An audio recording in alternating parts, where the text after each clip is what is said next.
ክርስቶስ የመጀመሪያውና የመጨረሻው አልፋና ኦሜጋ ነኝ። ሰው እንደዚህ ነው። ወዳጅነቱን ይለውጣል፣ ፍቅሩን ይለውጣል፣ ቃል ኪዳኑን ይለውጣል፣ መሐላውን ይለውጣል፣ ጉልበቱ ይለውጣል፣ ሁሉ ይለውጣል። እግዚአብሔር ግን እንደ ትናንት ነው አለ። ረክሰን ስንመጣ በንጹህ እጆቹ የሚጠብቀን፣ ፊቱ የማይከፋ ቤቱ የማይዘጋ፣ የምሕረት እጁ የማይታጠፍ ሰጥቶ የማይጎልበት፣ ሰው በቃኝ የማይል፣ ሁሉ ያልፋል። ሁሉን ስናጣ መጨረሻ ላይ የሚቀረን እግዚአብሔር። ከምንም ነገር በፊት እግዚአብሔርን እናስቀድም። የምንማማርበት ርዕስ አልፋና ኦሜጋ በሚል ርዕስ ነው። እስኪ በሉ ሁላችሁ ራእየ ዮሐንስ ምዕራፍ 1 ቁጥር 8 ላይ የምናገኘው ቃል ነው። ምን ማለት ነው ቃሉ? መጀመሪያውና መጨረሻው ወይም ያለና የሚኖር ማለት ነው። ያለና የሚኖር ወይም መጀመሪያውና መጨረሻው። ራእየ ዮሐንስ ምዕራፍ 1 ቁጥር 8 ይህንን ቃል የተናገረው አነ ውእቱ አልፋ ወኦ፣ አነ ቀዳማዊ ወዳህራዊ፣ አነ ውእቱ እግዚአብሔር ዘኩሎ ይመልክ ዘሃሎ ወይሄሉ ዘመጻ ወካዕበ ይመጽእ። እኔ ያለና የሚኖር ያለው የመጣው የሚመጣው ሁሉን የሚገዛ ጌታ ነኝ አለ። ይህንን የተናገረው ራሱ ጌታችን ኢየሱስ ክርስቶስ ቅዱስ ዮሐንስ ነው የጻፈልን። ቅዱስ ዮሐንስ ጌታችን መድኃኒታችን ኢየሱስ ክርስቶስን በንጽሕና የመሰለ ቅዱስ አባት ነው። ፍጹም ንጹሕ ነበረ። ከዚህ በተጨማሪ ደግሞ የጌታችን የመድኃኒታችን የኢየሱስ ክርስቶስ የልብ ወዳጅ ነበረ። እንደምታውቁት የዮሐንስ ወንጌል ምዕራፍ 13 ላይ እንደምታነቡት ቅዱስ ዮሐንስ ወንጌላዊ ከጌታችን ከመድኃኒታችን ከኢየሱስ ክርስቶስ ከደረቱ ተጠግቶ የሚቀመጥ ሰው ነበረ። ደረት አካባቢ ደግሞ ዝቅ ብሎ ምን ትገኛለች? ልብ። ስለዚህ ከየጌታ ደረት ተጠግቶ መቀመጡ የጌታ የልብ ወዳጅ ነው ማለት ነው።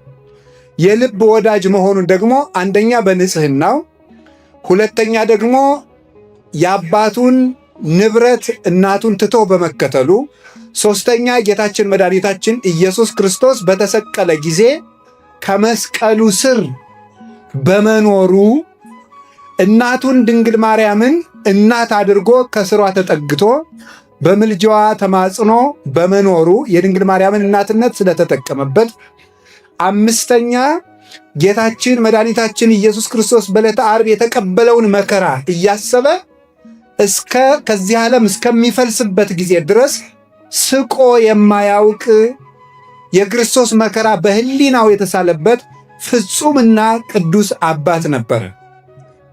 ስለዚህም እግዚአብሔር ከሌሎቹ አባቶች በተለየ የሰማይ ደጅ ከፍቶ የመለኮትን ምስጢር ገልጦለታል። አንድነትን፣ ሦስትነትን አምልቶ አስፍቶ ጽፏል። ቀዳሚው ቃል ውእቱ ብሎ በመጀመሪያ ቃል ነበር፣ ቃልም በእግዚአብሔር ነበር፣ ቃልም በእግዚአብሔር ዘንድ ነበር ብሎ የአንድነትን የሦስትነትን ምስጢር መስተጻርር መስተቃረን የሌለው የሚሉት አባቶቻችን መናፍቃንን ሁል ጊዜ ልቡናቸው ያልቀና ሃይማኖታቸው የተጣመሙትን ሁሉ እንደ ማጭድ እያጨደ የሚጥል መለኮታዊ ሰይፍ የሆነ ምስጢር ተገልጾለት አንድነትና ሦስትነት በዮሐንስ ወንጌል ሲጸና ይኖራል። ይህንን ይዞ ሊቁ ፈለገ ሃይማኖት ዮሐንስ ዘታስተፌስሕ ሀገረ፣ ልብን ደስ የምታሰኝ የሃይማኖት ወንዝ ዮሐንስ ሆይ ብሎ ያመሰግነዋል። ቅዱስ ዮሐንስ ወንጌላዊ የሃይማኖት ምንጭ ነው። ለዚህ ምንጭ ያበቃው እንዳልኳችሁ የክርስቶስ የልብ ወዳጅ መሆኑ፣ በቁርጥ ቀን ክርስቶስን አለመካዱ፣ የድንግል ማርያምን እናትነት ስለተጠቀመበት፣ ንጹሕ ሰውነት ስላለው፣ በሕይወቱ የትህርምትና የትዕግስት መከራ የመቀበል ሕይወት ስለነበረው በዚህ ምክንያት የሰማይ ደጅ ተከፍቶታል። ሰው ሰማይን በጦር አይከፍተውም። ሰማይን በድምፅ ብዛት አይከፍተውም። እንደ ኢያሪኮ ግንብ ሰማይን በስብሰባ አይከፍተውም። ሰማይን በጉልበት አይከፍተውም። ሰማይን የሚከፍተው ሰው በሰማዕትነት ነው። ዮሐንስ ወንጌላዊ በፍጥሞ ደሴት ተግዞ በነበረበት ሰዓት እነሱ የወህኒ ቤቱን ሲዘጉበት እግዚአብሔር የሰማዩን ደጅ ከፈተለት። ክርስቲያኖች የምድር በር ሲዘጋባቸው የሰማይ ደጅ ይከፈትላቸዋል። በምጥ የታሰሩ ስጋዊ እስራት የደረሰባቸው በሰማይ ይፈታሉ። እጆና እግራቸውን የታሰሩት በክርስቶስ ምክንያት የሆነ እንደሆነ ነው። ስለዚህ በምድር ሲታሰሩ በሰማይ ይፈታል። በምጥ ሲሞቱ በሰማይ ይድናሉ። በምድር ሲገረፉ በሰማይ ይፈወሳል። የማይጠቅመንን ግፍ ግን እንድንቀበል አይደለም ይህን የምነግራችሁ። ስለዚህ ስለ ክርስቶስ ብለው የተቀበሉት መከራ በሰማይ ምስጢር ይገልጣል። ቅዱስ ዮሐንስ እንዲህ ሆኖ ምስጢር ተገለጠለት። ራእይ ቢያስሩት ቅዱስ ጳውሎስ እንዳለ ወንጌል አይታሰርም ብሎ እንደተናገረ ቅዱስ ዮሐንስ ሲታሰር ወንጌል ግን አልታሰረም ነበረ። ስለዚህ እግዚአብሔር እግረ ልቡናውን ወደ ሰማይ አበረረው፣ ከኪሩቤል ጀርባ በላይ እንዲበር አደረገውና የሥላሴን ምስጢር ገለጸለት። ይህም ብቻ አይደለም፣ ኃላፊያቱን መጻያቱን ዓለም ከተፈጠረ ጀምሮ እስካለበት ድረስ ዓለም እሱ ካለበት ዘመን ጀምሮ ዓለም እስኪጠፋ ድረስ ዓለም ከጠፋ በኋላ ለዘላለም የምንኖረው የመንግሥተ ሰማያት ምስጢር ተገልጦለት ራእየ ዮሐንስ የሚል መጽሐፍ ጻፈ። ይህ የአዲስ ኪዳን የትንቢት መጽሐፍ ይባላል። በዚህ መጽሐፍ የተጻፈውን ምስጢር ብቃት የሚፈታው ነው። ተምረው የሚፈቱት አለ፣ በቅተው የሚፈቱት አለ። ከሞት በኋላ የሚፈታ ነው። በዘላለም ሕይወት የሚተረጎም ነው። ከክርስቶስ ጋር በመዋሃድ የሚታወቁ ብዙ ምስጢራት አሉት። መጽሐፍ ቅዱስን እንዲሁ በማንበብ ብቻ ልንረዳው የማንችለው በመለኮት መጋረጃ የተጋረደ ብዙ ምስጢር የተካተቱበት መጽሐፍ ነው። ራእየ ዮሐንስን የሚጸልዩ ሰዎች ከብዙ መከራ ወጥተው ያውቃሉ። አንድ ዲያቆን የንጉሱን ሚስት ይህንን መጽሐፍ እያነበበ ፈውሷታል። የንጉሱን ሚስት ይህንን መጽሐፍ እያነበበ ሲፈውስ፣ ነገር ግን ሰዎች ቀንተው ያንን ዲያቆን ከንጉሱ ሚስት ጋር እየወሰለተ ነው ብለው በሐሜት ቢያወሩበት፣ ወንዝ ላይ ቢጠሉት፣ ይህንን ራእየ ዮሐንስን እየጸለየ መርከቢቱ ወይም ጀልባው ሳይሰጥም ወጥቶ ከደሴት ላይ ተገኝቷል። ይህን ያደረገለት የቅዱስ ዮሐንስ ራእይ ነው እና ራእየ ዮሐንስን የሚጸልይ ሰው ከዚህ ዓለም ብዙ ማይበልና ሞገድ መሻገር ይችላል። የቅዱስ ዮሐንስ ራእዩና ምስጢሩ በረከቱ ይደርብን። በዚያ ደሴት ታስሮ ሳለ ጌታችን መድኃኒታችን ኢየሱስ ክርስቶስ ተገለጠለት። ሂዱና ዓለምን ሁሉ አስተምሩ ብሎ ልኮት ስለነበረ እሱ ታስሮ ወይኔ እንደ ጓደኞቼ ወንጌልን ሳላዳርስ ቀረው፣ የጌታዬን አደራ በላሁ እያለ ሲጨነቅ፣ አይዞህ ትራጃን አስሮት ስለነበረ፣ ትራጃን የሚባለው ንጉሥ ያለና የሚኖራል አይደለም፣ ትናንት የመጣ ነው። ትናንት ያልነበረ ትናንት የመጣ ነገ የማይኖር ዘላለምም የማይኖር እሱ ተሽሮ ሌላ የሚተካ ነው። የዚህ ሰው ቁጣውም ግዛቱም መንግስቱም ማስፈራረቱም ጌትነቱም ሰራዊቱም ፍርዱም የሚተካበት ጊዜ አለ። ያልፋል። ይሄ የግዞት ጊዜ ያልፋል። ንጉሱም የሚያልፍ ነው። የሚያልፍ ንጉስ ቢፈርድብህ አትጨነቅ። እሱም ያልፋል፣ ፍርዱም ያልፋል። ቀንን ቀን ይተካዋል፣ መንግስትን መንግስት ይተካዋል፣ ሰውን ሰው ይተካዋል። ያለና የሚኖር ግን እኔ ነኝ። ሁሉን የሚገዛ ጌታ እኔ ነኝ። አይዞህ እኔ ካንተ ጋር ነኝ። በጊዜ የተወሰነ በቤተ መንግስት የታጠረ ዕድሜው ሕጹረ መዋዕል አጭር የሆነ አንድ ታናሽ ሰው ቢቆጣ አትጨነቅ፣ ለዘላለም የሚኖር እኔ ወድህ የለ እንዴ እያለው ነበረ። ይሄንን ገለጸለት። ያለና የሚኖር እኔ ነው፣ ሞቼም ነበርኩኝ፣ ሁሉን የሚገዛ ጌታ ነኛል። አሁን ልብ በሉ። ያለና የሚኖር እኔ ነኝ የሚለውን ቃል የምታገኙት ኦሪት ዘጸአት ምዕራፍ 3 ላይ ታገኙታላችሁ። ኦሪት ዘጸአት ምዕራፍ 3 ላይ እግዚአብሔር ሙሴን ሂድና ሕዝቡን ከምን አውጣ ነው ያለው? ከፈርዖን ባርነት አውጣው፣ ከግብፅ አውጣ አለው። ጌታዬ ሄጄ ሕዝቡን ከግብፅ ላወጣችሁ ነው ስላቸው ማላከ ሲሉኝ ምን ልበላቸዋል? ያለና የሚኖር ልኮኛል በል አለው። እስቲ ያለና የሚኖር ልኮኛል በል በሉ። ያለና የሚኖር ልኮኛል በል። አነ ውእቱ እግዚአብሔር አምላክከ ቀዳማዊ ወዳህራዊ፣ ቀዳማዊና ዳህራዊ፣ ፊተኛውና ኋለኛው፣ መጀመሪያውና መጨረሻው፣ ያለና የሚኖር የማልለወጥ እኔ አምላክህ ነኝ። የአብርሃም የይስሐቅ የያዕቆብ አምላክ ነኝ። አሁን ጌታችን መድኃኒታችን ኢየሱስ ክርስቶስ ደግሞ ምን አለ? ዮሐንስ ከታሰረበት መጥቶ ያለና የሚኖር እኔ ነኝ አለው። ምን ማለቱ ነው? ቀድሞ እስራኤልን ከባርነት ነፃ ያወጣሁት የትናንትናው አምላክ እኔ ነኝ እያለ ነበረ። ቀድሞ እስራኤልን ከግብፅ ያወጣኋቸው እኔ ነኝ። እስራኤልን ከግብፅ ያወጣኋቸው እኔ ሞቼ ነበር አለ። ሰው ሆኜ ተሰቅዬ ከሲኦል ያወጣኋቸው እኔ ነኝ። ፈርዖን የዲያብሎስ አምሳል ነበረ። ግብፅ የሲኦል አምሳል ነበረች። ሙሴ ደግሞ የኔ ምሳሌ ነበረ። ትናንትና እስራኤልን ከግብፅ ፈልቅቄ እንዳወጣቸው ዛሬም በጽኑ ስልጣኔ ነፍሳትን ከሲኦል ያወጣቸው እኔ ነኝ ማለቱ ነበር። ሰው የሆነው የሙሴ አምላክ ነው ማለት ነው። ያ ማለት የሞተው የሙሴ አምላክ ነው። እንዲህ ነበር ያላቸው እግዚአብሔር በጸናች ክንድ በጽኒት ወመዝራይት ልዕልት በጸናች ክንድ ነው ከፈርዖን ማወጣችሁ ብሏቸው ነበር። ያወጣቸውን በጸናች ክንድ ነው። ይሄ የጸና ክንድ ማን ነው? ስልጣን። በአዲስ ኪዳን ሲተረጎምስ ወልድ። ቅዱስ ጳውሎስ አንደኛ ቆሮንቶስ ምዕራፍ 1 ላይ ክርስቶስ የእግዚአብሔር ኃይል ነው ክንዱ ነው ይላል። እስመ ክርስቶስ ኃይለ እግዚአብሔር ውእቱ። በጸናች ክንዱ ከሲኦል ከግብፅ አወጣቸው ተባለ። አሁን ደግሞ ክርስቶስ የመጀመሪያውና የመጨረሻው አልፋና ኦሜጋ ነኝ።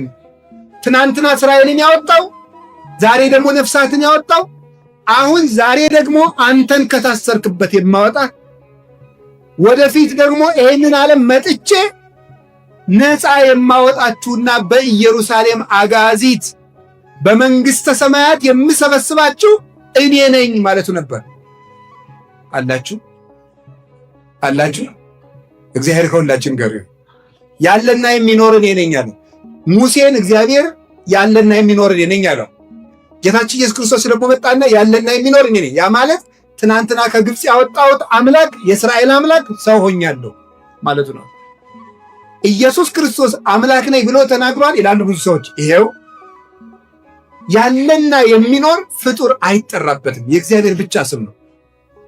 ያህዌ የሚለው ስም ነው። ሲተረጎም ዘሃሎ ወይ ሄሉ የነበረና ዓለምን አሳልፎ። ዘሃሎ ማለት ቅድመ ዓለም የነበረ፣ ወይ ሄሉ ዓለምን አሳልፎ የሚኖር ዛሬም ዓለምን እየመገበ ያለ አምላክ ማለት ነው። ይህንን ሐሳባችሁን ወደዚህ አድርጉት። ይህንን ምስጢር ጌታችን መድኃኒታችን ኢየሱስ ክርስቶስ የትናንትናው አምላክ ለዚህ ነበር ዕብራውያን 13 ቁጥር 8 ላይ ኢየሱስ ክርስቶስ የተባለ ወዮም ወክም ውእቱ እስከ ለዓለም። ኢየሱስ ክርስቶስ ትናንትም ዛሬም እስከ ዘላለሙ ድረስ ያው ነው።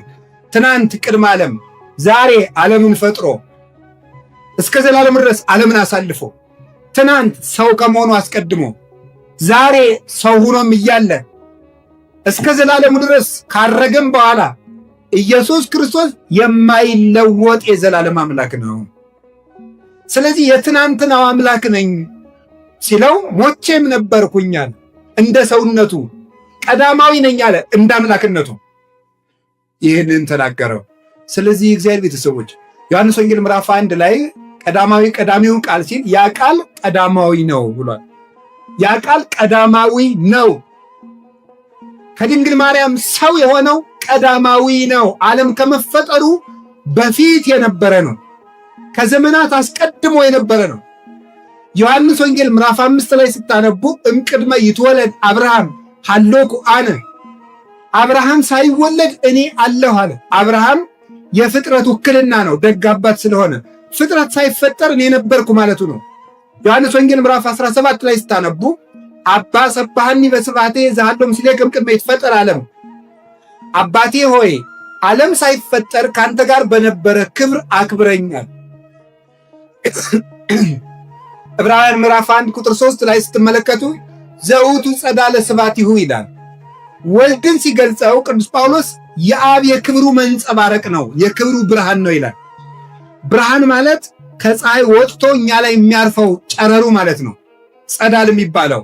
ይሄ ብርሃን ወይም ጨረሩ ፀሐይቱ በነበረችበት ዘመን ሁሉ እንደሚኖር ወይም እንደማይነጠል ተፈልጦ እንደሌለበት ወልድ ከአባቱ ሳይለይ የነበረ ቀዳማዊ አምላክ ነው። ያ ቀዳማዊ አምላክ ሰው ሆኗል። ሰው የሆነው ቀዳማዊ ቃል ነው፣ ፍጡር አይደለም ሰው የሆነ። በእርግጥ እግዚአብሔር ወልድ ሰው ሆኗል። በእርግጥም ድንግል ማርያም አምላክን በሥጋ ወልደዋለች። ይሄ ነው ይሁን። ስለዚህ ክርስቶስ መጀመሪያውና መጨረሻው ነው፣ ዓለምን አሳልፎ የሚኖር መጨረሻው ለመሆኑ ደግሞ ዋመ ይመጽእ ወልደ እጓለ እመሕያው በስብሐት አቡሁ ዘበሰማያት ምስለ መላእክቲሁ ቅዱሳን በደመና ሰማይ የማቴዎስ ወንጌል ምዕራፍ 25 ቁጥር 31 ላይ ሲናገር የሰው ልጅ በአባቱ ክብር መላእክትን አስከትሎ በመጣ ጊዜ ይላል። ከዚያ በኋላ ምን ይላል? አሚያ ያቀውሞሙ ንጉሥ ለአባግ በየማኑ ወለአጣሊ በጸጋሙ፣ በጎችም በቀኝ ፍየሎችም በግራ ያቆማቸዋል። ያን ጊዜ ምድር ሁሉ ትንቀጠቀጣለች። ወይትቃወስ ኩሉ ኃይላተ ሰማይ፣ የሰማይ ኃይል ሁሉ ይነዋወጻል። ስለዚህ ፍየሎችንም ያሰማራቸዋል። ሁሉ ውስተ እሳት ዘላለም በጎቹን ያሰማራሉ።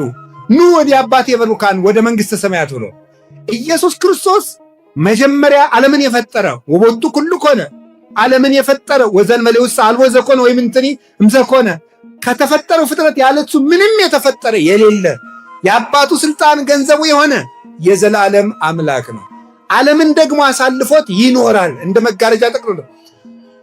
ዋወፈዮ አብ ኩሎ ኩነኔሁ ለወልዱ፣ አብ አብሰ ይኮንን መነሂ፣ አብ በማንም አይፈርድም ፍርድ ለልጁ ሰጠ እንጂ ይላል። ዓለምን የሚፈርድበት አንተ ፀሐይ ጨልም፣ አንተ ጨረቃ እርገፍ፣ አንተ ከዋክብት ጥፋ፣ አንተ ምድርና ሰማይ ተጠቅለል ብሎ የሚያሳልፈው የሰማይና የምድር ጌታ እርሱ ኢየሱስ ክርስቶስ ነው። በእርግጥ ክርስቶስ ዓለምንም ቀድሞ የኖረ ዓለምን አሳልፎም የሚኖር ዓለምን ሊያድን የመጣ ነው። የመጣም ወደ ፈጠረው ዓለም ነው። ምንድን ነው ያለው? ወውስተ ዓለም ሀሎ ወዓለምሂ ቦቱ ኮነ ወዓለምሰ ኢያእመሮ፣ በዓለሙ ነበረ፣ ዓለምን ፈጠረው። የፈጠረው እሱ ነው፣ ዓለሙ ግን አላወቀውም ይላል የዮሐንስ ወንጌል ምዕራፍ 1 ላይ። ዓለምን የፈጠረ እሱ ነው፣ በዓለም የነበረ እሱ ነው፣ ዓለሙ ግን አላወቀውም። ኢየሱስ ክርስቶስን ዓለም ያላወቀው ናዝሬት ማደጉን ነው፣ የዮሴፍ ዘመድ መሆኑን ነው፣ ኢየሩሳሌም ማደጉን ነው፣ መወለዱን ነው። ምኑን ነው ያላወቁት? ኢየሱስ እንደሚባል ነው ያውቁታል። ይህንም አብረው ነው ያደጉት። አይሁድም ይሄስ እንግዳቸው አይደለም። አኮኑ ዝንቱ ወልደ ዮሴፍ ዘነአምር አባሁ ወእሞ ብለውታል። ይሄ እናትና አባቱን የምናውቀው ሰው አይደለም ብለውታል። የማቴዎስ ወንጌል ምዕራፍ 13 ቁጥር 55 ላይ ይሄ እናውቀው የለ እንዴ ናዝሬት አይደል ያደገ ይላል። ለምንድን ነው ታዲያ አላወቁትም ይባል? ይሄን ጌትነቱን ግን ያወቀለት የለም። እሱ ራሱ እንደተናገረ የማቴዎስ ወንጌል ምዕራፍ 11 ላይ ብፁዕ ዘይተአቅፈ ብየ፣ በእኔ ያልተሰናከለ ሰው ንዑድ ክቡር ነው አለ። ሥጋ ለብሼ ሲርበኝ አይቶ፣ ሥጋ ለብሼ ሲጠማኝ አይቶ፣ ሥጋ ለብሼ ስደክም አይቶ፣ ሥጋ ለብሼ አልዓዛርን የተቀበራችሁት እያልኩ እንደማያውቅ ሰው ስጠይቅ አይቶ፣ ሥጋ ለብሼ ስፈራ አይቶኝ፣ ሥጋ ለብሼ አጭር ቁመት ጠባብ ደረት ይዤ አይቶኝ፣ ሥጋ ለብሼ ተራራ ስወጣ ቁልቁለት ስወርድ፣ ሥጋ ለብሼ በባህር ላይ ሳንቀላፋ አይቶኝ ይህ ሰው ነው ብሎ ያልተሰናከለኝ ሰው ያልተሰናከለብኝ ሰው ብፁዕ ነው። ይሄ ብፁዕ ነው ብሎ ነገረን፣ እሱ ራሱ ነገረን። ስለዚህ ክርስቶስ የመጀመሪያውና የመጨረሻው ነው። ከዚህ ምንድን ነው የምንማረው? ባጭሩ እንደው መለኮታዊ ጎኑን ይህን ያህል ካየ ነው እግዚአብሔር ያለና የሚኖር የሚባልበት ምንድን ነው? መጀመሪያ እግዚአብሔር ቀዳማዊ የለውም። አልቦም ቅድሜሁ ወአልቦ እምድህሬሁ ወአልቦ ዘከማሁ። ከሱ በፊት ማንም የለም፣ ከሱ በኋላ ማንም የለም፣ እንደሱ ያለም ማንም የለም። እግዚአብሔር ማለት እንደዚህ ነው። የሚቀድመው የለም፣ የሚከተለው የለም፣ እንደሱ ያለ ባልንጀራም የለውም። መኑ ይመስለከ እምነ አማልክት እግዚኦ የምንለው ለዚህ ነው። እኔ ብቻዬን ነኝ፣ እንደኔ ያለ ማን ነው ብሎ ይናገራል። ትንቢተ ኢሳይያስ ምዕራፍ 44 ላይ አኮኑ ዘኩሎ እደዊ የገብራ ይህ ሁሉ የፈጠረ እጅ አይደለም? እኔ ማን ነው እንደኔ ያለ ብሎ ይነገራል። እግዚአብሔርን የሚመስለው የለም፣ እሱ ብቻ ነው። ታዲያ እንደዚያ ከሆነ ልብ በሉ፣ እግዚአብሔር ብቻውን ዘሃሎ ወየሉ የሚባለው እሱ ነው። የሚኖር የሚባል መኖርም እኛስ እየኖርን አይደል? መላእክትስ እየኖሩ አይደል? ሰማይና ምድርስ እየኖሩ አይደል? ነገስ እኛስ በመንግስተ ሰማያት እንኖር አይደል? ሳይለወጥ የሚኖር እግዚአብሔር ብቻ ነው። ሳይለወጥ ስለሚኖር ያለና የሚኖር መኖርማ ገሌም አለ ገሊትም አለች። ሳይለወጥ የሚኖር ግን እግዚአብሔር ነው። ሕፃን ነበርክ ልጅ ትሆናለህ፣ ልጅ ነበርክ ወጣት ትሆናለህ፣ ወጣት ነበርክ ትጎለምሳለህ፣ ጎልማሳ ነበርክ ትጎለምሳለህ፣ ጎልማሳ ነበርክ ሽማግሌ ነበርክ ትሆናለህ፣ ሽማግሌ ነበርክ ትሞታለህ፣ ሞተህ ትገነዛለህ፣ በርን ትሆናለህ፣ በርን ነበርክ አፈር ትሆናለህ። እንደገና ክርስቶስ ያስነሳናል። ተለውጠን እነሳለን። ሰው በመልኩ ስንት ጊዜ ይወለዳል? መጀመሪያ አፉ እየተንተባተበ ሕፃን ሆኖ ያድጋል። አፉ ይፈታል፣ አከናውኖ ይነገራል፣ አርጅቶ አፉ ይታሰራል። ይህ ሰው እንደዚህ ይለወጣል። ነውሩን ሳይሸክፍ ያድጋል። እናቱ ታግሳ ታሳድገዋለች፣ ጽዳጁን ታግሳ። ከዛሳ ደግሞ አርጅቶ ደግሞ ነውሩን የማይሸክፍ ይሆን ሰው ይለወጣል። መልኩ ይጠራለታል፣ መልኩ ይሸበሽባል። ለጋ ነበር ሩጦ የማይቀድም ታግሎ የማይጥል በልቶ ጠጥቶ 20-30 ዓመት ሲሞላው ጉልበት ያበጃል፣ ሲያረጅ ይደክማል። ከሕፃናት ቀድመውት ይሮጣሉ። ያየውን ዓለም የማያውቀው ሆኖ ቁጭ ይላል። ሰው ይለወጣል። ባለጸጋው ይደህያል፣ ድሃው ይበለጽጋል። ሊቁ ይረሳል፣ ደንቆሮው ሊቅ ይሆናል። መልከኛው ይረግፋል፣ ሌላው መጥቶ ይተካል። ያጌጠው ጌጡ ይረግፋል፣ ሌላ የሚያጌጥ ይመጣል። ተናጋሪው አፉ ይዘጋል፣ ሌላ ተናጋሪ ይመጣል። የተሾመው ያልፋል፣ ሌላ ባለ ጊዜ ይመጣል። ሁሉም ያልፋል። ጻድቅ የነበርነው ኃጥእ እንሆናለን፣ ኃጥእ የነበርነው በንስሐ እንለወጣለን። ሰው ከእናቱ ማኅፀን ሲወለድ ደግ ይሆናል፣ ቆይቶ አይምሮ ይደበዝዛል። እስመ ህሊናው ለብእሲ ይትወላወል ጊዜ ልደቱ እስከ ዕለተ ሞቱ ይላል ዮሐንስ ዘእስክንድርያ የሚባል ሊቀ ሃይማኖት አበው ምዕራፍ 52 ላይ ሲናገር የሰው ልጅ ከተወለደ ጀምሮ እስከሚሞት ድረስ ህሊናው ሲለወጥ ይኖራል። ሰው ይለወጣል። ለምንድን ነው ከተወለደ ጀምሮ እስከሚሞት ድረስ እምለው? በቀን ስንት ጊዜ እንለወጣለን ወገኖች? በቀን ስንት ጊዜ ነው? ስናስቀድስ ጻድቅ እንሆናለን፣ ስንወጣ ሌላ እንሆናለን። ሁላችንም በቀን ውስጥ 1000 ጊዜ እናቅዳለን፣ 1000 ጊዜ እንለወጣለን፣ 1000 ጊዜ እንበላሻለን፣ መልሰን እንነሳለን፣ መልሰን እንወድቃለን። ያለና የሚኖር ግን እግዚአብሔር ትናንትም ንጹሕ ነበር፣ ዛሬም ንጹሕ ነው። ትናንትም መሐሪ ነበር፣ ዛሬም መሐሪ ነው። ሰው ያምነከ ሰብሶ በታሴኒ ሎቱ፣ ሰው ስትንከባከቡት ፈገግ ይላል፣ ሲጎልበት ክምር የፈጀ ዝንጀሮ ይመስል። ሰው እንደዚህ ነው። ወቅት ይለውጠዋል፣ ጊዜ ይለውጠዋል፣ ማጣት ይለውጠዋል፣ ማግኘት ይለውጠዋል። ሰው ባየበት ይዘንባል፣ ባየበት ይፈሳል፣ ባጣበት ይደበቃል። ሰው እንደዚህ ነው። ወዳጅነቱን ይለውጣል፣ ፍቅሩን ይለውጣል፣ ቃል ኪዳኑ ይለውጣል፣ መሐላውን ይለውጣል፣ ጉልበቱ ይለውጣል፣ ሁሉ ይለውጣል። እግዚአብሔር ግን እንደ ትናንት ነዋል። ረክሰን ስንመጣ በንጹህ እጆቹ የሚጠብቀን፣ ፊቱ የማይከፋ ቤቱ የማይዘጋ፣ የምሕረት እጁ የማይታጠፍ ሰጥቶ የማይጎልበት፣ ሰው በቃኝ የማይል የማይጸየፍ፣ እንደ ትናንት ነው የሚኖር ያለና የሚኖር እግዚአብሔር ነው። ደስ ይለኛል ይህን ሳስበው። እናንተ ደስ አይላችሁ? ስንቱ ንጉሥ አልፏል፣ ስንቱ ባለጸጋ አልፏል። እማያልፍ አባት አለን። የምንወደው አባታችን የየ ብለን አልቅሰን እንቀብረዋል። ፈትፍታ የምታጎርሰንን እጅ ሳንወድ በግዳችን ገንዘን እንቀብራለን። የምንወደውን ወንድማችን የየ ብለን እንቀብራለን። በትዝታ አስበን እናለቅሳለን። እግዚአብሔር ግን ያለና የሚኖር አባታችን ሲሞት የማይሞት አባት አለን። አንድ ባይታዊ በረሃ ሂደው ኧረ አባት ሞት አሉት። እንዴ ስነ ስርዓት ያዙ። እስመ አቡየ ይመውት ለዓለም፣ የኔ አባት ለዘላለም አይሞትም ማለት። የኔ አባት አይሞትም ያለው እግዚአብሔር ነው። እግዚአብሔር አለ። ስንቱ ወዳጅነት አልፏል። ስንቱ ጓደኝነት ተሽሯል። ስንቱ ነገር አልፏል። ስንቱ ወዳጅነት ጊዜ ሽሮታል። ዘመን የማይሽረው ወዳጅ እግዚአብሔር ያለና የሚኖር ሰው አንድ ቀን እጁ ላይ አግኝቶን እንኳን አይምረንም። እግዚአብሔር ግን ሁልጊዜ የማይለወጥብን እጅ ነው። የእሱ ልጆች ስለሆን እግዚአብሔር ክብር ምስጋና ይግባው። እንዳኖሩት የሚገኝ ወዳጅ እግዚአብሔር ነው። እውነቴን ነው። ሰይጣን በጆሮአችሁ መጥቶ ዛሬ እኮ ረክሳችኋል፣ ዛሬ ጎስቁላችኋል፣ ዛሬ እንዲሆናችኋል ብላችሁ አትስሙት። እግዚአብሔር እንዳኖሩት ይገኛል። የሉቃስ ወንጌል ምዕራፍ 15 ላይ ያ ልጅ ጠፍቶ የአባቱን ልጅ አባክኖ እስኪ እንደው እንግዲህ አባቴ መቀበል እንኳን እንጃ እንደው ባሪያ ካረገኝ ድንገት ተብሎ ሄደ። ልጁ እንኳን አልሆነ እስቲ ባሪያ ካረገኝ ብሎ እየሮጠ ሲመጣ አባቱ ምንድን ያደረገ? እንዲያውም እስከሚደርስ ቸኩሎ ሩጦ ሄዶ አቀፈው።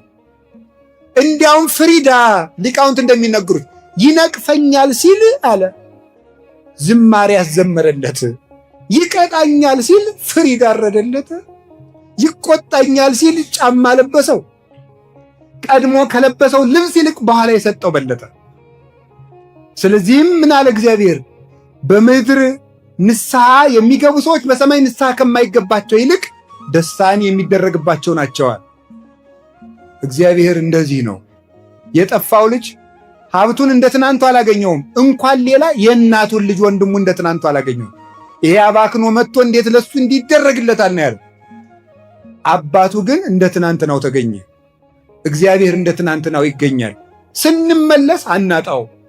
ጴጥሮስን አላውቅህም ብሎት ሲመለስ እሱ ግን ስሙን እንደውም ጴጥሮስ አንተ የሕያው የእግዚአብሔር ልጅ ክርስቶስ ነህ አለው። እኔ ማን ነኝ ሲል ጌታ አንተ የሕያው የእግዚአብሔር ልጅ ክርስቶስ ነህ። የማቴዎስ ወንጌል ምዕራፍ 16 ቁጥር 19 አንተ የሕያው የእግዚአብሔር ልጅ ክርስቶስ ነህ አለና የዮሐንስ ወንጌል ምዕራፍ 18 ላይ ስትመጡ ቅዱስ ጴጥሮስ እንዳለ ታውቃላችሁ። አንተም ከሱ ጋር ነበርክ ሲባል የምትሉትን ሰውዬ አላውቀውም። ክርስቶስ ያለውን ማን አለው? ሰውዬ ረስቶት መከራ ክፉ ነው። ሰው ሲለወጥ ተመልከቱ። ሰው ሲለወጥ ቅዱስ ጴጥሮስ የትናንትናዋን ሲበርደው መድገም አቃተው። ሲበርደው እኮ ነው። ጌታሳ የትንሣኤ ዕለት መጣና ምን ብሎት ነበረ? ጌታ አንተ አለት ነህ ብሎት ነበር። ጴጥሮስ ትወደኛለህ አለው በትናንትናው ስሙ። እንደ ትናንትናው ወዳጅ እግዚአብሔር ነው። ትናንት በጠራበት ስሙ ክዶትም ቢሆን በዚያው ስሙ ነው የጠራው። እሱ ያለና የሚኖር ወዳጅነቱም አይለወጥ። ዓርብ ክዶት እሑድ መጥቶ ትወደኛለህ ጴጥሮስ አለ። እንደሱ ያለ ወዳጅ የት ይገኛል? እንደ እግዚአብሔር ያለና የሚኖር እግዚአብሔር። ሁሉ ያልፋል። ሁሉን ስናጣ መጨረሻ ላይ የሚቀረን እግዚአብሔር።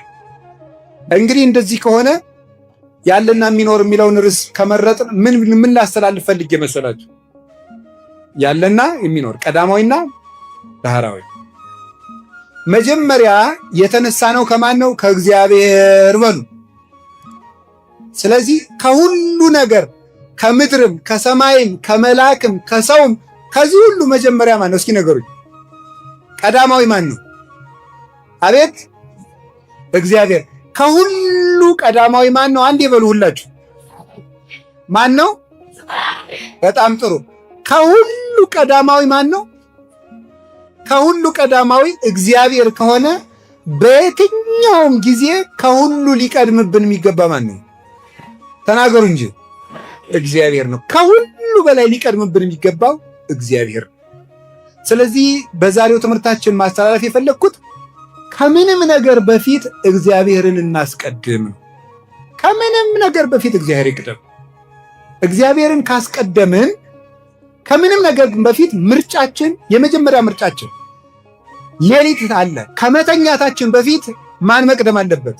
ተናገሩ እንጂ ንገሩኝ እንጂ። ነጋ። ከመውጣታችን በፊት ማን መቅደም አለበት? ልንበላ ነው። ከመብላታችን በፊት ማን መቅደም አለበት? እግዚአብሔር። ልንገባ ነው። ከመግባታችን በፊት ማን መቅደም አለበት? ልንወጣ ነው። ከመውጣታችን በፊት ማን መቅደም አለበት? ልንወስን ነው። ከመወሰናችን በፊት ማን መቅደም አለበት? ይህን ማሰብ። ሰው ማለት እንደዚህ ነው። ኖረ ማለት ከምንም ነገር በፊት እግዚአብሔርን መምረጥ ሲችል። ለዚህ ማስረጃ የሚሆኑ 1 2 3 ጥቅሶችን ልናገር። የመጀመሪያው እግዚአብሔር የመጀመሪያ ለመሆኑ በኦሪት ዘጸአት ምዕራፍ 13 ቁጥር 1 ላይ ምንድነው የሚለው? ወኩሉ ዘይፈት ማይጸነ እሙ እምሰብ እስከ እንስሳ ሊተውእቱ፣ ከሰው እስከ እንስሳ ድረስ የእናቱን ማህፀን የሚፈታ በኩር ሁሉ የኔ ነው አለ። የእናቱን ማህፀን የሚፈታ በኩር ሁሉ የኔ ነው፣ የመጀመሪያው ልጅ ለኔ ነው አለ። የመጀመሪያው ልጅ ለኔ ነው። የመጀመሪያ ልጅ ማለት በእስራኤል ባህል ከአባቱ ቀጥሎ የቤቱ ራስ ማለት ነው፣ የቤቱ መሪ ነው። ስለዚህ የመጀመሪያው ልጅ የኔ ነው አለ። የመጀመሪያውን እንስሳም የኔ ነው አለ። የመጀመሪያውን አዝመራም ለኔ አምጡ፣ የመጀመሪያውን ደመወዝም ለኔ አምጡታል። ለምን? እግዚአብሔር የመጀመሪያ ምርጫችን ስለሆነ። ከምናገኘው ነገር የመጀመሪያው ለኔ ነው፣ ትልቁ ለኔ ይሆናል። አይ እግዚአብሔር ያሳያችሁ፣ ክርስቶስ ያመልክታችሁ። እግዚአብሔር ትልቁ ነገራችሁ ለኔ ይሁን ብሎ 24 ሰዓት ለሰጠ እግዚአብሔር ግን 1 ሰዓት ለጸሎት የሚሰጠው የለም። ለእግዚአብሔር ማለት መጀመሪያ ውድ ነገራችሁን ለኔ ስጡኝ። ውድ ነገራችሁን አሁን ልንገራችሁ። አንድ ሰው የመጀመሪያ ደመወዙን ለእግዚአብሔር መስጠት አለበት። የመጀመሪያ ነገሩን ሁሉ ይሄ በኩር የሚለው አባቶቻችን እንደሚነግሩ ልብ ነው ይላሉ። የበኩር ልጃችሁን ስጡኝ ማለት በኩር ማለት ትልቅ ነው። ከህዋሳት ወይም ከሰውነት አካላት ደግሞ ትልቁ ማን ነው? እግዚአብሔር ነው። ማን ነው? ልብ ነው። ስለዚህ ምን ማለት? ልባችሁን ለኔ ስጡኝ ነው። መጀመሪያ ልባችሁን ለኔ ስጡኝ። እግዚአብሔር በጣም የምናከብረውን ነገር ለሱ እንድንሰጠው። ይስሐቅን እግዚአብሔር አብርሃምን ምን አለው? የምትወደውን ልጅህን ለኔ ረድልኝ ነው። ይሄ ማለት ምን ማለት? በጣም የምትወዱትን ነገር ለኔ ስጡኝ። እግዚአብሔር የሚፈልገው እሱ። አሁን የመንፈቀ ሌሊት ጸሎት በጣም ውድ ነው። ለምንድን ነው ጸልዩ የሚለን? ማለት መንፈቀ ሌሊት ሰው እንቅልፍ የሚወድበት ሰዓት ነው። የምንወደውን ነገር ለእግዚአብሔር በመሰዋት እግዚአብሔርን እንደምንወደው የምናረጋግጠው በዚህ ነው። ይሄ ነው መጀመሪያ የበኩር ልጃችሁ ለእኔ ስጡኝ። ኦሪት ዘጸአት ምዕራፍ 20 ቁጥር 1 ጀምሮ እስከ 3 ድረስ ስትመለከቱ እንዲህ የሚል ቃል ደግሞ ታገኛላችሁ። እግዚአብሔር 10 ትእዛዝ ሲሰራ የመጀመሪያዎቹ ለማን የተሰጡ ናቸው? ለሱ። ከኔ በቀር ሌላ አምላክ አታምልክ። የመጀመሪያው ከኔ በቀር ሌላ አምላክ አታምልክ። የፈጣሪ የእግዚአብሔርን ሰንበት አክብር። 2 ሶስተኛስ ምን አለ? የአምላክህን ስም በከንቱ አትጥራ። አያችሁ፣ ከሕግም የመጀመሪያው ለሱ አስቀድሙ። 4ተኛ የሚመጣ እናት አባትህን አክብር ነው። መጀመሪያ ከእናት አባት በላይ ቅድሚያ የሚሰጠው እግዚአብሔር ነው። እግዚአብሔር ቅድሚያ ይሰጠኝ አለ። ስትወልዱም ቅድሚያ ለኔ ስጡኝ፣ ስትዘሩም ቅድሚያ ለኔ ስጡኝ። ሕግም መጀመሪያ እኔን እያያችሁ አክብሩ። መጀመሪያ እኔ ልከበር አለ እግዚአብሔር። ሌላው ሁሉ ትርፍ ነው። መጀመሪያ እኔን አክብሩኝ። የማቴዎስ ወንጌል ምዕራፍ 6 ላይ ስታነቡ ቁጥር 10 ላይ ስንጸልይ አባታችን ሆይ በሉ እስኪ ሁላችሁ በሉ፣ አባታችን ሆይ በሉ። እሺ፣ በሰማይ የምትኖር ስምህ ይቀደስ። ቀጥሉ፣ መንግሥት ትምጣ፣ ፈቃድህ በሰማይ እንደሆነች እንዲሁም። ከዚያ ምን ይቀጥላል? አየው፣ የዕለት እንጀራ መቼ ነው? ኋላ ነው። የሚቀድመው ማን ነው? እስቲ እግዚአብሔር በሉ። ከዕለት እንጀራ ማን ይቀድማል? እግዚአብሔር ይቀድማል። እያንዳንዳችሁና እያንዳንዳችን ቢሮ ሲተዱ ስራ አይደል እያላችሁ ነው የምትሮጡት። እግዚአብሔርን በየቀኑ መታሰብ የለበትም ወይ? አለበት። ከስራ በፊት፣ ከዕለት እንጀራ በፊት፣ ከቢሮ በፊት፣ ከቀን ስራ በፊት፣ ከምንም ቁፋሮ በፊት፣ ከአትክልትም ቢሆን ከጽፈትም ከድጉሰትም በፊት፣ ከዕለት እንጀራችን በፊት እግዚአብሔር ይቀድማል። ከእንጀራ እግዚአብሔር ይቀድማል። በቤተ ክህነትም በቤተ መንግስትም እግዚአብሔር ከእንጀራ ይልቅ ክብር ሊሰጠው ይገባል። እንጀራ ሲያልፍ የሚቀረን እግዚአብሔር ነው። እሱም ብሏል የዮሐንስ ወንጌል ምዕራፍ 6 ቁጥር 25 ላይ ሲናገር ተገበሩን ከሳኮ ለመብል ኃላፊ አላ ለመብል ዘይነብር ለሕይወት ዘላለም ዘይወክሙ ወልደ እጓለ እመሕያው። ለሚጠፋ መብል አትድከሙ፣ የሰው ልጅ ለሚሰጣችሁ የዘላለም ሕይወትን ለሚያድል ለሕይወት እንጀራ ድከሙ እንጂ ብሏል። ከእንጀራ እግዚአብሔር ይቀድማል። በሉላችሁ አቤት ከእንጀራ በገንዘብ ሰው የምትሸጡ፣ በገንዘብ ድሃ የምታስለቅሱ፣ ሰው ሽጣችሁ ሀብት የምታከማችሁ በሰው ደም ቤት የምትሰሩ ሁሉ በመምህር አምላክ ከእንጀራ እግዚአብሔር ይቀድማል። እግዚአብሔርን እዩት። ይህ እንጀራ አንቆ ይገላችኋል። ካልሆነም ወይ ሀድጉ ለባይድ ብዒሎሙ ለማያውቁት ገንዘባቸውን ያጠራቅማሉ እንዳለ የሌባን ገንዘብ ሌባ ይበላዋል፣ የአመፀኛን ገንዘብ አመፀኛ ይበላዋል።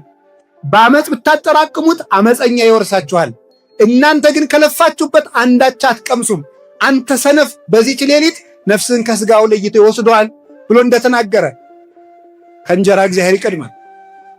ከቃሉ ጋር ናችሁ? ከቃሉ ጋር ናችሁ? ከዚያስ ምን አለ? በምድር ካለው ነገር ሁሉ ምን አለ ደግሞ? መንግስት መቅድመ ኩሉ እሱ መንግስቶ ጽድቆ ወኩሉ ሰይቱ ያሰከክሙ። እናንተስ ከሁሉ አስቀድማችሁ ምኑን ፈልጉ አለ? መንግስቱን አለ። ከሁሉ አስቀድማችሁ መንግስቱን፣ ሌላው ዳረጎት ነው ይጨመራችኋል አለ። ከምንም በፊት መንግስተ ሰማያት ትቅደም። እግዚአብሔራዊ ነገር መጀመሪያ ይሁን፣ ሌላው ሁለተኛ ይሁን። ይህን ያደረግን እንደሆነ እግዚአብሔር እንደምንወደው እናውቃለን። ስለዚህ ከእንጀራችን ይልቅ እግዚአብሔርን፣ ከልብሳችን ይልቅ እግዚአብሔርን እንዴ ወበይንተ እብለክሙ ኢትተክዙ እንዘ ትብሉ ምንተ ንበልዕ ወምንተ ንሰቲ ወምንተ ንትከደን ወዘንተሳ ኢዛ በምድር ዘአፋ ይሐስስዎ። እናንተ ግን ምን እንበላለን፣ ምን እንጠጣለን፣ ምን እንለብሳለን እያላችሁ አትጨነቁ። ይሄንማ ከእግዚአብሔር አፋ ያሉ አሕዛብስ ይፈልጉት የለምን? አንት ሙሰ መቅድመ ኩሉ እሱ መንግሥቶ ጽድቆ። እናንተ ግን አስቀድማችሁ መንግሥቱንና ጽድቁን ፈልጉ። መጀመሪያ መንግሥተ ሰማያት። አሁን እኛ ምንድን ነው የምናደርገው? ምዕመናን ስራዬን ሰራርቼ አንደኛዬን ንስሐ እገባለሁ አይደለም። መጀመሪያ መንግሥተ ሰማያት፣ ኋላ ስራ። ቀጥሎስ ከእናት አባት ይልቅ እግዚአብሔር መከበር አለበት። ዘያፈቅር አባሁ ወእሞ ወገራይቶ ወለቶ፣ አባቱን እናቱን፣ ወንድ ልጁን፣ ሴት ልጁን፣ እርሻውን ከኔ ይልቅ የሚወድ የኔ ሊሆን አይችልም። ከእናት አባትም እግዚአብሔር ይቀድማል። የመጨረሻ ከራሳችንም እግዚአብሔር ይቀድማል። ከኔም ራሴ ከእግዚአብሔር ይቀድማል ማለት ነው ሃይማኖት ማለት። እግዚአብሔር አምላክን በፍጹም ልብህ በፍጹም ኃይልህ አፍቅሮ ለእግዚአብሔር መቅድመ ኩሉ አፍቅሮ ለእግዚአብሔር አምላክከ በኩሉ ልብከ ወበኩሉ ነፍስከ ወበኩሉ ኃይልከ ወበኩሉ ህሊናከ። እግዚአብሔር አምላክን በፍጹም ልብህ በፍጹም ህሊና በፍጹም ሐሳብህ ውደደው። ይህ ማለት ከራስህ ይልቅ እግዚአብሔርን ውደድ ማለት። እንግዲህ ተመልከቱ፣ ከስራ ይልቅ፣ ከልጅ ይልቅ፣ ከሀብት ይልቅ፣ ከእናት አባት ይልቅ፣ ከስልጣን ይልቅ፣ ከዚህ ሁሉ በላይ ከራስ ይልቅ የኔ ሊሆን የሚወድ ሰው ካለ ራሱን ይካድ ብሎ ተናግሯል። ስለዚህ መጀመሪያ ራስን በማድረግ እግዚአብሔርን እንደምንወደው እንገልጻለን። እግዚአብሔርን እንደዚህ አድርገን መጀመሪያ ምርጫችን ካደረግን ወኦ አልፋ ወኦ መጨረሻችንም ማን ይሆናል? እግዚአብሔርን እንመስላለን። ምን ማለት ነው? መጨረሻችን እግዚአብሔርን እንመስላለን ማለት እግዚአብሔርን መጀመሪያ ያደረገ ሰው መጨረሻም እግዚአብሔር ይሆናል። እስመ ዘባቤከ የአርፍ ነጽሮተ ኩሉ ነባቤ። እግዚአብሔርን እያየ የኖረ ሰው መጨረሻ ላይም እግዚአብሔርን ያያል። እግዚአብሔርን እያስቀደመ የኖረ ሰው መጨረሻ ላይ ማረፊያው እግዚአብሔር ይሆናል። እግዚአብሔርን እያስቀደመ የኖረ ሰው መጨረሻ ላይም ከእግዚአብሔር ይኖራል። እመጽእ ካዕበ ነሣክሙ ከመ ተሃልዉ አንትሙ ይሃባሉ ከሆነ ተመልሼ እመጣለሁ እናንተም እኔ ካለሁበት እንድትኖሩ መጥቼ ዳግመኛ ወስዳችኋለሁ ብሎናል። የዮሐንስ ወንጌል ምዕራፍ 14 ላይ መጥቼ እወስዳችኋለሁ ብሏል። አያችሁ፣ ሐዋርያት እግዚአብሔርን መጀመሪያ አድርገው ሁሉን ትተው ቢከተሉት መጨረሻችሁም ከኔ ጋር ነው ብሏል። ከእግዚአብሔር ጋር ጀምረን ከእግዚአብሔር ጋር እንድንጨርስ ይርዳን። በእግዚአብሔር እንጀምር፣ በእግዚአብሔር እንጨርስ። መጨረሻችን በመድኃኔዓለም ያርግልን። ወስብሐት ለእግዚአብሔር። ይቆየን።